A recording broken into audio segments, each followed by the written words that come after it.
कौम के दिलों में हमेशा जिंदा रहने वाले जुनैद जमशेद को हमसे बिछड़े 9 बरस गुजर गए, मगर उनकी यादें आज भी वैसी ही ताज़ा हैं। 3 सितंबर 1964 को कराची में पैदा होने वाले जुनैद जमशेद ने इब्तिदा में मौसीकी की दुनिया में कदम रखा और अपने बैंड वाइटल साइन के साथ दिल दिल पाकिस्तान जैसे लाजवाल नगमे दिए, जो आज भी हर पाकिस्तानी के दिल की धड़कन हैं। करियर के उरूज पर उन्होंने दीन की खातिर मौसीकी छोड़ दी और अपनी जिंदगी नात ख्वानी, तबलीग और इस्लाही कामों के लिए वक्फ कर दी। उनकी आवाज में पढ़ा गया मेरा दिल बदल दे लाखों लोगों के दिलों को बदलने का जरिया बना। 7 दिसंबर 2016 को जब PIA की परवाज PK 661 चित्राल से इस्लामाबाद आते हुए हवेलियां के करीब हादसे का शिकार हुई, तो इस बदकिस्मत तैयारे में जुनैद जमशेद भी मौजूद थे। उनका आखिरी सफर पूरी कौम के लिए सदमा बन गया।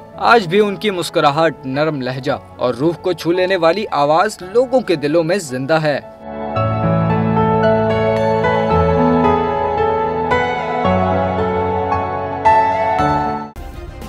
सब्सक्राइब करें और बेल दबाएं ताकि कोई खबर रह न जाए।